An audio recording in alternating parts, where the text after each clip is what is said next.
Yo, what's going on YouTube? Welcome back to the channel. For those of you who are new here, my name is Tristan Steckler and I'm in high ticket sales.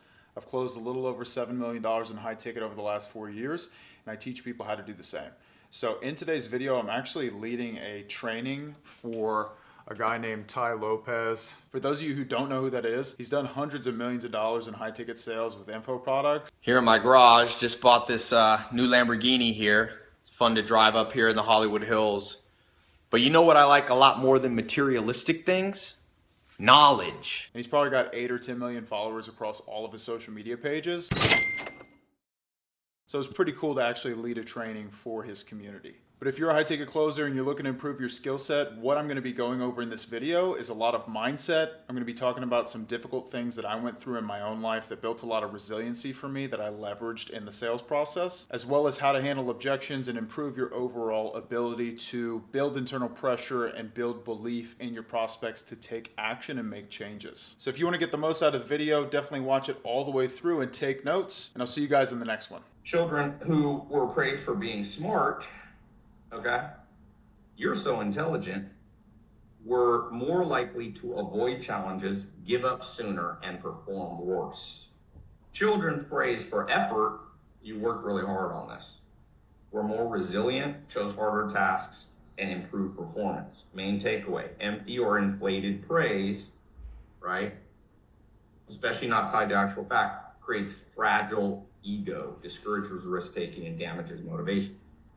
Tristan, it will actually take a while, but I'll update you once it's all set. You could actually start anytime. Okay. Well, I'll pretend like I'm sharing my screen with you guys, even though you can't see what I'm saying. I had some high-level stuff just to give some context to you guys. I've been in high ticket for about 4 years now, so I started around COVID time, 2021. And I've personally taken close to 3,000 high-ticket one-to-one Zoom calls myself. And being a part of all these different companies and training their sales teams, I've probably studied close to 10,000 hours of sales calls.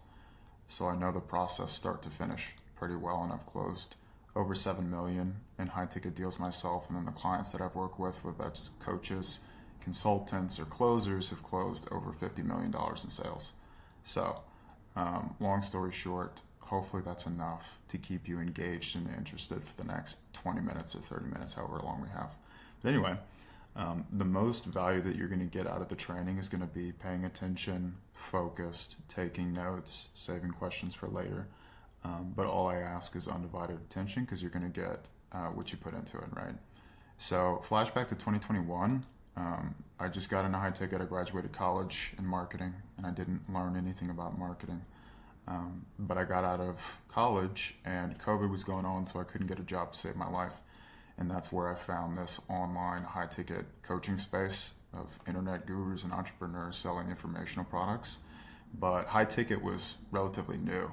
Like, I had never heard of someone making money online from their computer, selling information and doing $10,000 or $20,000 or $100,000 in a single month. It blew my mind. But at that time, people had a lot more trust than they do now. And when I say people, I'm talking about the prospects that we speak to every single day. And I remember the days where you could pull up like a Jeremy Minor script with any PQ and read it line for line.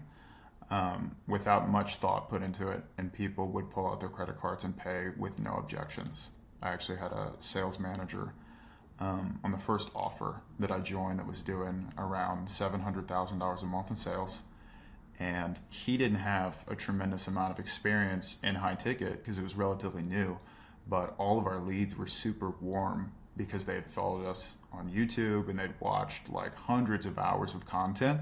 So they would get on the calls with their credit card basically in hand, and you would read the script from the top all the way down. And my sales manager didn't give me like a framework for how to handle objections at all. All he would tell us is if they didn't have the full $8,000 at the end of the call, just get what they have. So that's what I kind of grew up on in sales, was just processing credit cards primarily.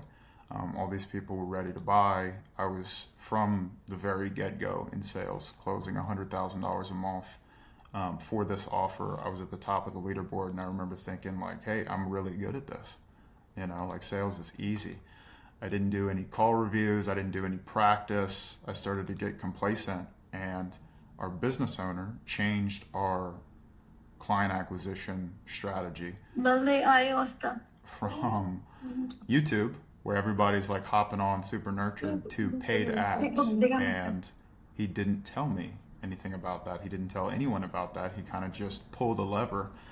And you could imagine what types of people were getting on the calls, where they would say things like, I don't even know this dude's name. Like, what do you even do? Can you just get into the pitch already? Tell me the price.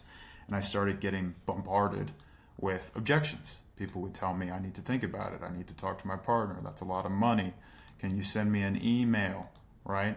I started to realize that sales was all about overcoming objections, but more importantly, that I didn't know how to sell anybody. I remember going like 0 for 12 in a single week on my calls, and scrambling to get help from my sales manager, and he really couldn't direct me on what I should be doing better. I actually went out into my front yard and almost slammed my laptop on the ground, and I was having all this stress and anxiety and worry that I was going to get fired and I was going to lose out on this opportunity.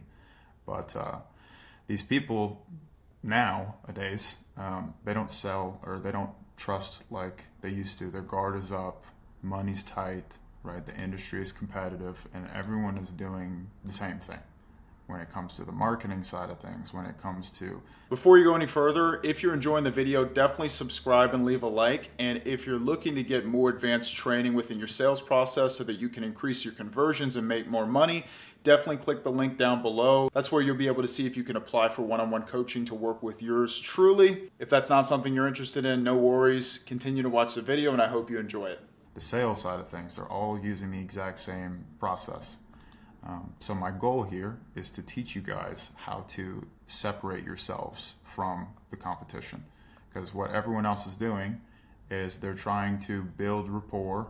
They are overly agreeable in their sales process, and they use tactics, and they rely on tactics to get people to commit to change, and it just doesn't work anymore. So if you're the type of person who talks about the weather on your sales calls, you allow long-winded tangents from your prospects, you ask open-ended questions, you say the phrase, that makes sense, every other sentence, you struggle with confrontation, you're too nice, you treat every prospect the same, you rely on your script, or you focus on the perfect pitch, then this call will be helpful for you.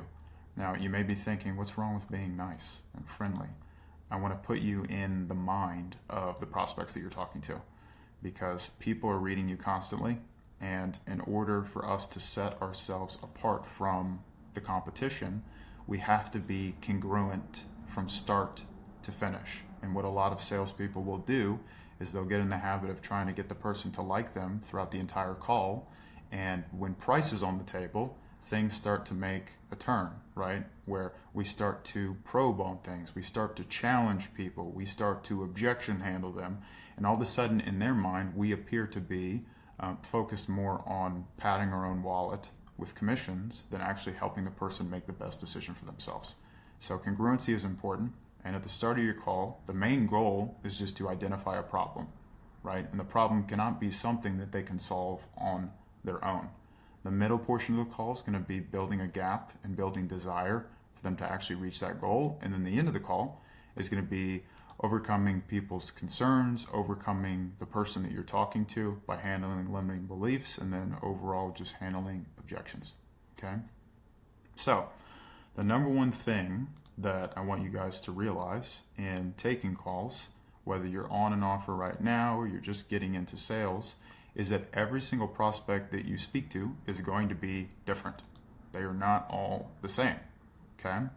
Now, if I could share screen, I would show you an example of this illustration that I want to paint in your mind, but what I'm going to talk about today is called the buyer's pocket. So what I want you to imagine is there's a straight line, and in the center of the line is what we would refer to as the buyer's pocket, which is like a prospect moving forward with a buying decision and committing to change.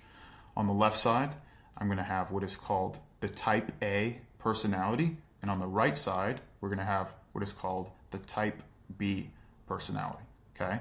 So regardless of all the different types of personalities, there are, dozens of different types of people that you could interact with. I've narrowed it down to 2 different buckets of people. Okay? So, to explain the type B prospect, this is going to be somebody who you've probably already interacted with on your sales calls that is going to have a tendency to overthink things. They're going to be more indecisive. They're going to be prone to going on tangents. They're going to lack internal self-worth and belief in themselves. They're usually going to live life inside of their comfort zone, and they're going to be prone to making excuses. Okay? If you hear your prospect making excuses in the call, and they're married, you are headed straight to a dead-end spouse objection every single time. Because the whole purpose of the excuses is externalizing personal responsibility for current circumstances. Right? So as an example, what that could mean in layman's terms and simplifying it is if I were to ask somebody, what's preventing you from actually doing more to solve whatever the problem is so that you can actually get to your goal over the last time frame? Usually what I'll hear is I just haven't had the time for it, right? I don't have the time to start a program, or I just don't have enough money to invest into coaching, right? Or my job's just not paying me enough. The economy and inflation, right? It's always a finger outward. And so what I have to do in the sales process is I have to get the prospect to look internally at themselves and take ownership and personal responsibility for their current circumstances, right? That's the only way that we're going to be able to get them to put a line in the sand and commit to a different way of thinking and acting going forward to get to their goal, okay? So we can't allow them to externalize. We need to get them to internalize, and we need to get them to take ownership of their circumstances. So how do we handle this type B person? We have to call out excuses. We have to call out procrastination. We have to call out indecision. And if I wanted to paint it in an analogy for you, when we're talking to somebody who's more type B, I want you to imagine that me and this type B prospect are standing on one edge, and on the other edge is just a bridge in between, right? So like imagine we're in like a safari, etc. We're trying to cross the bridge. So what I would have to do in that moment to get them reassured that they're in the right place is I would be taking the lead for them, right? And almost patting plank by plank, reassuring them that they're not going to fall. That's the whole idea here. So you have to build belief in the person that what they want is even possible through encouraging them, but you also have to help them understand that the reason that they're stuck in the current position that they're in is because of their own choices, their own thought process, okay? So usually with these types of prospects, you're going to run into a lot of fear. So an example of how you could overcome fear in the sales process, although it's a little bit advanced, you guys will lock in with me, you'll understand it. I use passing a driver's test as an example. So the word track that I would use is when it comes to making difficult decisions like these, right? Like walk me through a decision in the past where you were doing something for the first time and you weren't even just a bit nervous, right? Because fear is normal at the end of the day. Can you walk me through the first time that you drove a car, right? They'll say, yeah. I'm sitting in the driver's seat, got this guy in the passenger seat. He's got like a clipboard getting ready to test me and grade me. I've never driven a car before. Right? It's heavy. I could hurt someone or hurt myself. You're probably a bit nervous at that point. Would that be fair to say? And they will agree. I'm like, okay, but after putting the car in drive and pulling out of the lot and passing the test, how did you feel then? Like I felt confident. Felt accomplished, right? Like I made progress, like I knew now I can do it. Now, if you would have allowed that fear that you felt initially to get in the way of you putting the car in drive, would you have the freedom that you currently have now? They're like, no. And I'm like, yeah. I wouldn't imagine if I told you to go to Walmart for me, you'd fall over in the fetal position, would you? They're like, no, of course not. And then I'll tie it back into the conversation that we're having. So when it comes to you investing in yourself, stepping outside of your comfort zone, learning a skill, starting a business, whatever it is that you sell, how is this any different? And that's where people start to connect the idea that fear is normal, And it's only once we step over the fear and we take actions on our goals and we lean into the discomfort and the fear of the unknown that we actually put ourselves in a position where what we want is even possible. Okay? If that doesn't make sense, you guys can watch the recording. The whole goal here is normalizing fear and building belief in them that what they want is even possible. And the more that you can use analogies to sell, the higher likelihood that you're going to get the prospect on the same page as you so that they commit to change. Okay, so that's type B. Type A personalities are going to be a lot more headstrong. They're going to be direct, brief, concise, on mission. They have a mentality of like, I'm going to get there no matter what. They're going to be straight to the point, no nonsense, kind of closed off at times in the interaction. And if any of you have ever taken what is called an Enneagram test, this is going to be number 8 on the Enneagram. If you guys have never heard of that before, I strongly encourage you to take the test. It'll run you through a bunch of questions and you can learn your personality type. I believe there are 9 different personalities, but number 8 is the one that you get on a call with that will ask you to give them the price immediately. They're going to say, what are the points of these questions? Can you just tell me what you do already? They'll get frustrated and annoyed in the interaction. And I know this because that is the type of personality that I am. I have very little patience with people, but it also gave me a lot of insight on how to handle them in interactions because I talk to those prospects the way that I would want to be talked to in a sales interaction. And the last thing that these guys want to think, or these girls want to think, is that they're in a sales process. But if you go deep enough with that type of person, you'll realize that they have the same insecurities that you do, if not worse, right? They're going to think things like, I'm not good enough, I haven't done enough, I should be further, right? And those thoughts will show up in different areas of their life. They're going to struggle with control, and anger is going to be very common for this type of personality. Okay, so how do we handle them? Number one thing, if you guys hear my tone, this is my tone always. This is who I am. So what I'm not saying is you have to be like me. What I am saying is that being neutral and calm is one of my superpowers in sales, because I see sometimes with reps where they're too high, they're too extroverted, they're too excited to be on the call, and it just builds sales resistance. Like we've all been looking at cars in a dealership lot and having some guy that we don't know who runs up to us, who's super hungry and excited to get the close, interact with us, and it just turns people off. And so the more calm, if you guys have ever heard of a guy named Chris Voss, I think he was a New York City homicide detective, but he wrote a book called Never Split the Difference. He has this phrase that he used to negotiate with hostages, people who had hostages, terrorists, etc. And he called it the late night DJ voice. So when I'm in these interactions with salespeople or just people in general who are interested in coaching, consulting, scaling their business, I deal with a lot of type A personalities. And the more calm and collected and excellent you are in your conversations, the higher likelihood that you're going to get the leverage that you need and build the authority that you need in their mind to where they trust you and they submit to you as a leader, right? Because only one person can lead in the interaction. But the analogy that I would use is, imagine I was walking up to a stray dog in a little animal shelter that had been beaten, right? It's probably going to be a bit fidgety and foaming at the mouth and barking and screeching, etc. I wouldn't just run up to that dog and pick it up and start playing with it. It would probably attack me. So in the same way with these people, you have to be patient and calm in the interactions, even if things get combative. You have to clarify things, right? Because a lot of these type A personalities are going to struggle with ego, where they overinflate their progress. They think that they're further along than they actually are when it comes to where they are and what their goals are, etc. So you have to get clarity, and that's the only way that you can diminish the ego from continuing throughout the rest of the call. But the big goal here is that we want to be disagreeable with these prospects, regardless of if they're A or they're B. And if you're able to handle the interaction the right way, you're going to bring the B personality and encourage them to the buyer's pocket. The A personality, you're going to diminish this pedestal that they put themselves on into the buyer's pocket, and they will both move forward.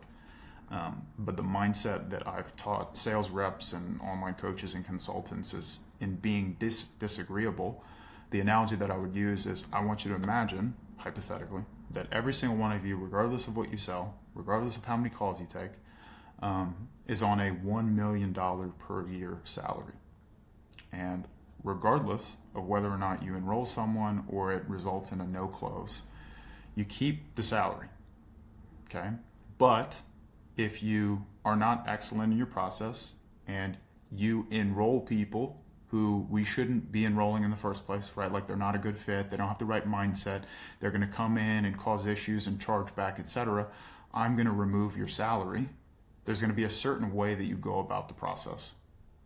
Meaning you're not just going to let everybody in. You're not just going to sell every single person that gets on a call with you. And you can't help everybody at the end of the day.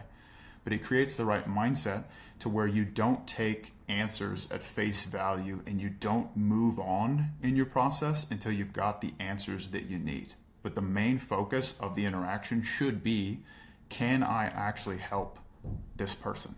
If the answer is yes, then move into the pitch. If the answer is no, then don't pitch them. It doesn't make any sense. But in summary, beta, we want to build them up. So type B, build them up. Alpha, we want to tear them down. Okay, so number 2, I just went through number 1, is you can't fool your prospects. You're either a leader or you're not. People often ask me, like, where does the mindset that I currently have come from, being that I'm 26 years old? And to give you guys an origin story, I've lived a very difficult life. And I see a commonality in sales with the best reps that I've worked with, is that they come from troubled pasts, and that has formed resiliency in their mind and something that they want to prove other people wrong in. So, as an example for me, I grew up in a house with a father who was bipolar. This father was a business owner. He was the only person working for our family. He was the sole provider, the breadwinner, and he had a tremendous amount of stress with his job. Okay, he owned a bunch of rental properties and then he started a bunch of different businesses. But long story short is dad would come home very angry often, and he would take all his anger and frustration from work, stress, life, bad marriage, etc. out on me. And that resulted in me not knowing how to handle it, right? Because I'm young. I don't know if this is normal, if this is healthy, unhealthy, etc. So I would run to food, okay? The food, being someone eating 3,000, 4,000, 5,000 calories a day, stacks up relatively quickly. And I found myself as a senior in high school, 300 pounds. I was over 100 pounds overweight. And I was heavily addicted to pornography, right? So I'm using all these things to try and cope with how bad it is at home. I'm getting bullied really, really bad in school. People are calling me fat ass to my face, making fun of me.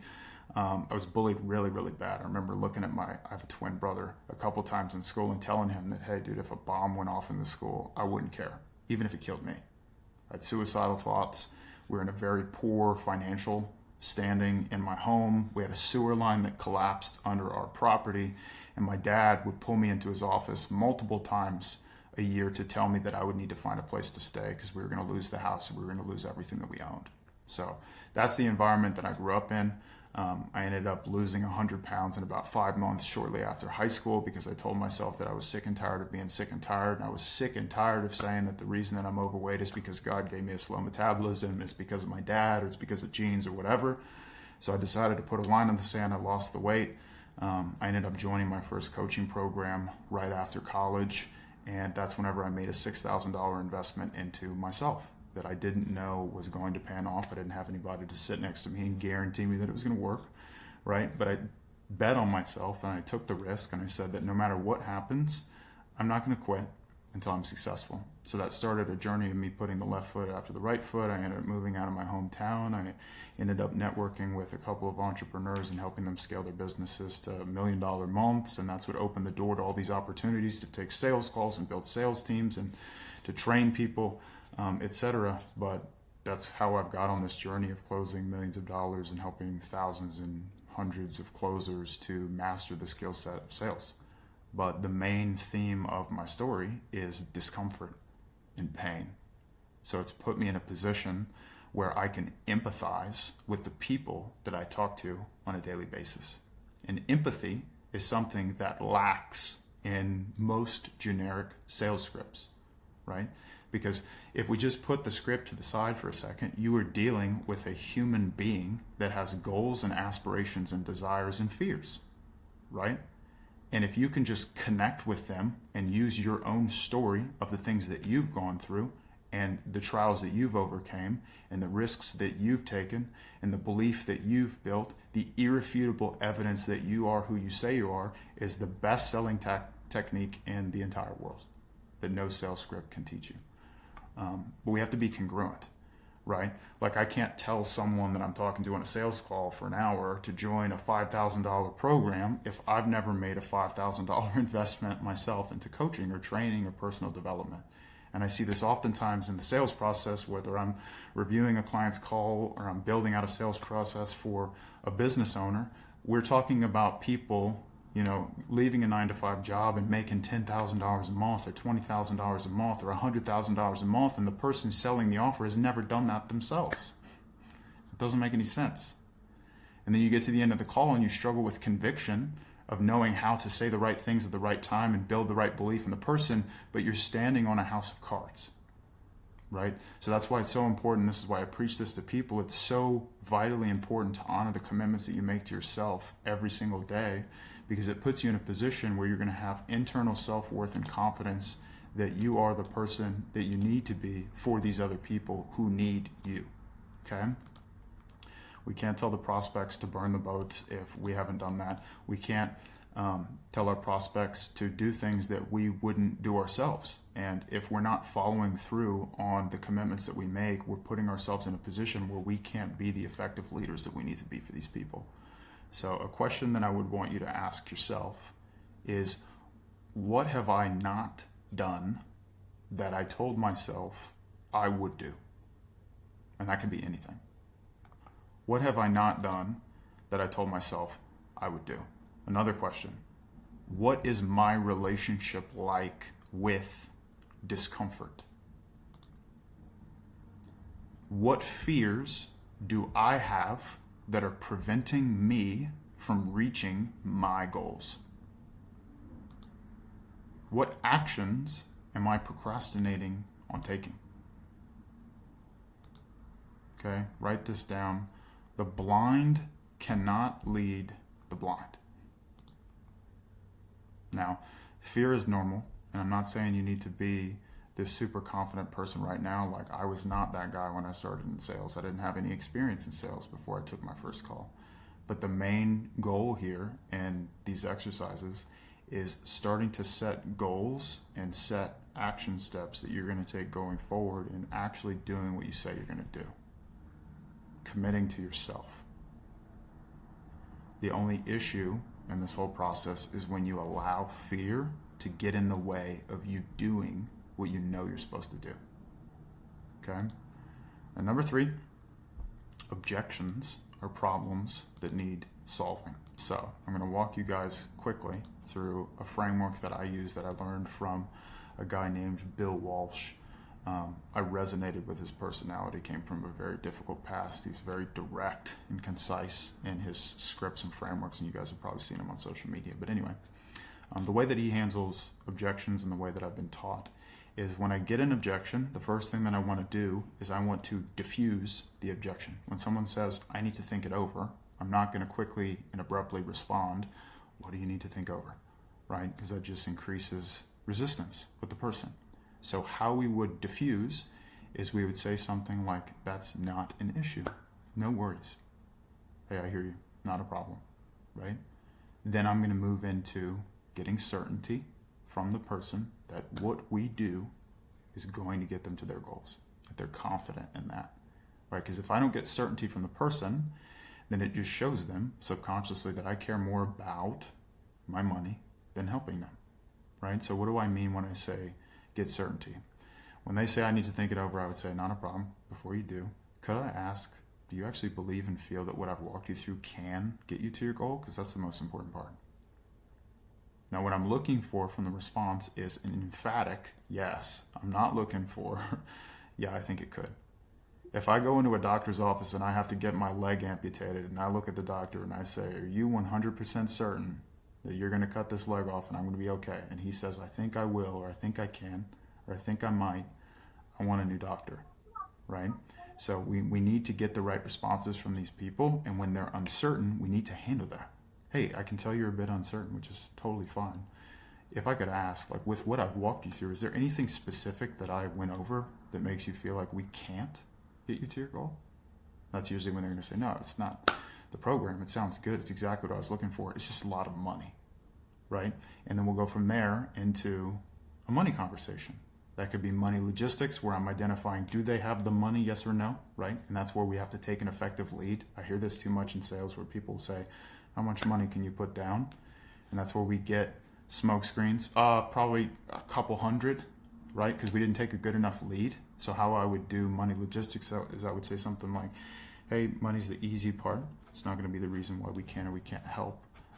Worst case scenario, I can just create a plan for the future, but based on what you're working with, I may be able to create a plan for you so that you could actually start. So that's something you'd be opposed to exploring. They always say no. Then I'm going to ask them, what do they expect to come in at the end of the month in terms of income? What does that look like after expenses? What about checking, savings, credit, investments? What does that look like, right? Nowadays, we have a lot of credit alternatives, which makes it easier for them to break up the upfront investment into digestible chunks. So from there, I will make a recommendation on what I would do if I was them, whether it's paying it in full or breaking it up into a payment plan. If they have the money and they push back, there's fear there that I'm going to have to overcome. And that usually is done through telling personal stories or using analogies. Okay?